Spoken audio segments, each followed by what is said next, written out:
दुपारी मंदाचे आईबाबा गावी जाता. त्या रात्री अभि टीव्ही पाहत असतो आणि संध्या तिच्या मुलाबरोबर खेळत असते. मंदा तेथे येते. ता गोंडस आहे माझं बाळ आणि मुके घेते. ताई, तुझ्याकडे काम आहे, माझं करशील का? कपडे धुवायचे आहे की प्रेस करायची आहे? नाही, थोडं वेगळं आहे. पण तू रागवशील नको, राहू दे. नाही रागवत, सांग. ऐक पुढे बोलणं, काय ऐका लावलाय? सांग, काय काम आहे? एक पुरुषाचं पुरुषत्व चेक करायचंय. करशील? लाज नाही वाटत तुला? मोठ्या बहिणीला काय विचारतेय?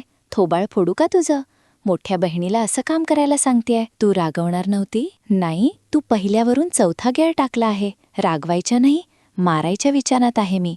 मूर्ख, काहीही बोलते, काहीही विचारते. मंदा रडायला लागते. काय भोकरडत आणती आहे? मारलं का तुला? काहीही करू का मी?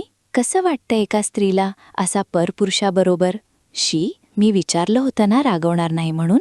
नाही म्हटली होती ना तू? मग काहीही कर म्हणशील. तुम्ही मोठ्या बहिणी स्वार्थी असता आणि तूही काही वेगळी नाही. इतकी मोठी गोष्ट नाहीये ती. काय बोलते आहे मूर्ख? कळतं नाही आणि काही नाही. मोठी गोष्ट नाही ही. आणि हो ग, समजावशील का कशी मोठी गोष्ट नाही ही?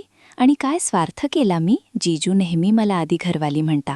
मी करते का तुझ्यासारखं? साली आहेस तू त्यांची आणि थट्टा करता ते. पण का? मोठ्या बहिणीच्या नवऱ्याचा अधिकार असतो सालीवर. आणि लहान बहिणीला आणि तिच्या नवऱ्याला मोठ्या बहिणीकडून काही मदत पाहिजे असली तर करायला पाहिजे की नाही? मोठ्या बहिणीनं का मारायची धमकी द्यायला पाहिजे? मंदा रडत रडू नको, करेल काहीतरी तुझ्यासाठी. सांग, कशी काय मदत पाहिजे तुला? आणि पुरुष कोण आहे? चंद्या. त्यांनी म्हटलं